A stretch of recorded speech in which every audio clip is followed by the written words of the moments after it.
Yo, every week I scour the interwebs to find juicy free games for you to enjoy, and this week is no exception. This time I want to start with a time-sensitive deal. The offer is Golden Light, which is a very special and absurdly juicy free game to claim until the 24th of February. So let me introduce you to the Golden Light, which I think was created while the developers were going crazy on every variety of mushroom available. But my god, this bad boy is special. Here you eat weapons, be scared and question your own mind in this survival horror first-person shooter prop hunt roguelike about meat. Yes, you heard me right, it's about meat, but please add a plant-based option for the vegetarians. Never has the statement "I think there's a vending machine heading your way" filled me with so much fear. This game is like my effing nightmares had the Steam achievements. You can shoot yourself with a revolver and then eat it. I mean, is this not Game of the Year quality right there? And weirdly enough, it has online co-op and versus modes, and for some reason I feel that the walls are watching me as we speak. You can get this monstrosity and nightmare-inducing game on Steam until the 24th of February. But you have been warned, you will not be the same after you take this juicy goodness out for a spin. Next up, a quick jump to the Epic Store, where the heavy hitter of the week can in no doubt be World War Z Aftermath, which is the ultimate co-op zombie shooter based on Paramount Pictures' blockbuster film, and the next evolution of the original hit World War Z. It's captivated so many juicy gamers that it's almost incredible. Here you get to turn the tide of the zombie apocalypse across consoles and PC with full cross-play functionality, if you have weird friends who still have not joined the PC master race as of yet. In World War Z Aftermath, you can join up to 3 friends if you're lucky enough to have any of those, or play on your own with the AI teammates who are not incredibly stupid. You will be fighting against hordes of ravenous zombies in intense city episodes across new zombie-ravaged locations around the world, like Rome, the Vatican City and Russia, for a bit of added spice. In fairness, it's one of those games that scratch the itch perfectly. I mean, nothing beats killing hordes and hordes and hordes of zombies. Plenty of maps within a variety of difficulties to offer a challenge to even the hardest first-person shooters out there. As the World War Z Aftermath is actually a DLC to the original game, but by claiming it on the Epic Store you get both the base game World War Z and the DLC all wrapped up in one nice package to fill your zombie cup all the way to the max. World War Z Aftermath is currently sitting in with very positive reviews on Steam and 4.6 stars on the Epic Store, and with scores like that you can be fairly sure that this bad boy is juicy in just the right amount of ways. We discussed this bad boy last week as well, but alongside World War Z Aftermath and until the 27th of February you can also claim Garden Story. Here you embark on a wholesome adventure to save the grove, force resources, combat the invasive rot and restore the community to the best of the best. It's really all about relaxing and enjoying the fruits of your labor in this charming action RPG where you're starring a grape. The Cuteness Overload is currently sitting in with very positive reviews on Steam, and I guess it's fair to say if you're looking for a cozy world-building game with a bit of combat mixed in here and there, then this bad boy will be exactly what you're looking for. And remember, it is only free to claim until the 27th of February. In last week's video I told you juicy people that the Black Hawk Down official campaign is gonna be free to play. You, for some weird reason, did not believe me. A lot of you were destroying me in the last video, saying Black Hawk Down is not going to be free, you're full of shit and please shove a fish in your bum bum. But look and behold, the official Delta Force campaign is ready for you to claim on Steam 100% free of charge at an amazing price of $0. Your job in Delta Force Black Hawk Down is fairly simple. You are tasked with reducing the population of Somalia by 69% by removing anyone who dares move in front of your face. And I guess that's fairly accurate to the movie, which is a 10 out of 10 if you ask me. Keep in mind, this bad boy is a very slow-paced, movie-centric experience that kinda gives you the same feeling as the movie, which I guess is what the developer went for, so mission accomplished if you ask me.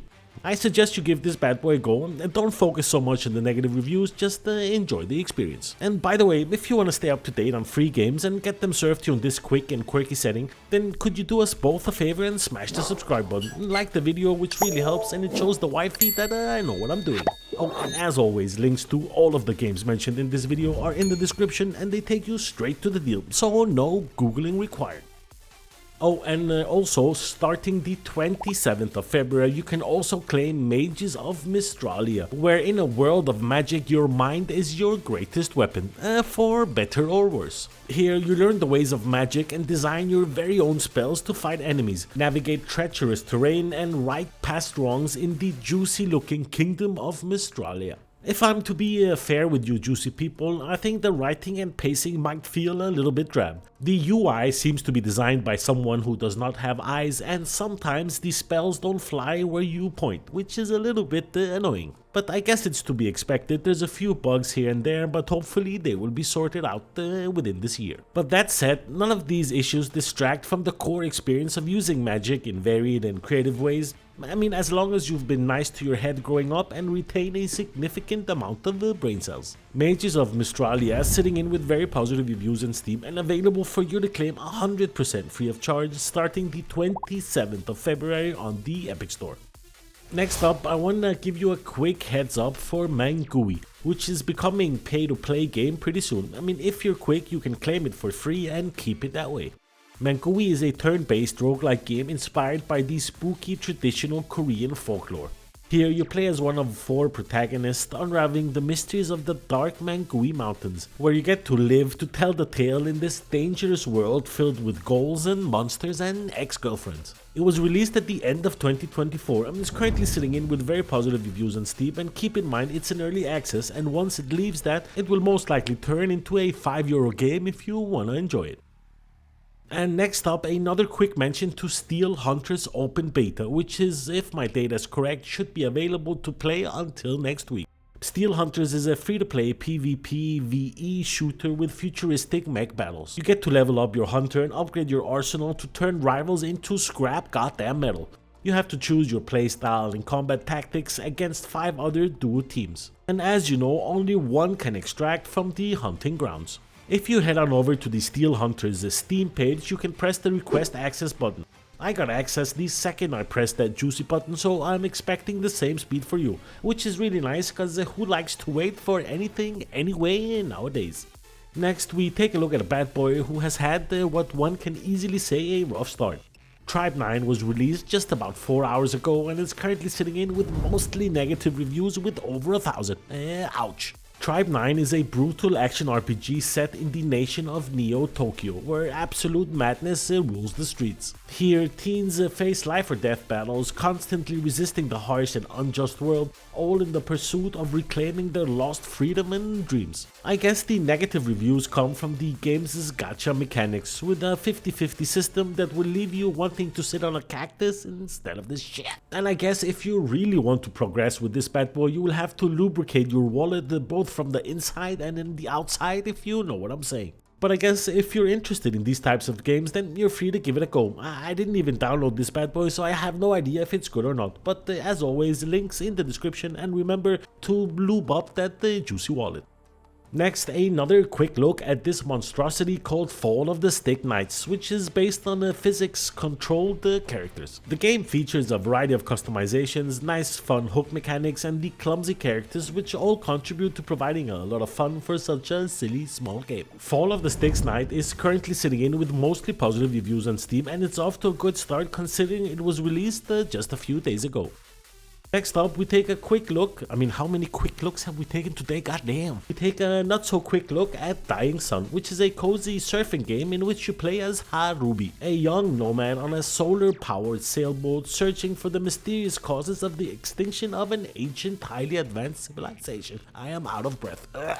On her juicy journey, she travels through grandiose landscapes where nature and technology meet.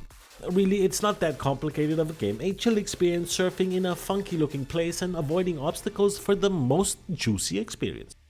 Next, let me introduce you to a game that looks like the games I used to play growing up just a few years before Jesus was walking on Earth. Here, you descend into the Pale Abyss, a cursed chasm where the forgotten truths of a dying world fester in its depths. Inspired by games such as Kingfield and Shadow Tower, Pale Abyss is a first-person action RPG about exploration and adventure. Keep in mind, this bad boy is not one of the biggest games. I think you can finish it in just around 1 hour, and currently sitting in with very positive reviews on Steam with a total of 66 reviews. By the way, did you hear about the comet that is expected to hit Earth in 2032 or something like that? Well, the developer of End Transmission did and asked us this question. If the world is ending, what would you spend your final days doing? In this bad boy, you get to explore a narrative management game set shortly before the end of the world. It's all about enjoying the time you have left. You get to play music, take calls, and help the town face the challenges of saying goodbye to those closest to them. It's rough and kinda sad, but it's sitting in with positive reviews on Steam, so that's also something positive, I guess. And that pretty much brings us to the end of today's video. Thanks a lot for taking the time to watch my video, I effing appreciate it. Thumbs up if you liked it, thumbs down if you didn't, subscribe if you haven't, like, why not? Thanks a lot for watching, and I will see your juicy faces in the next one. Peace out.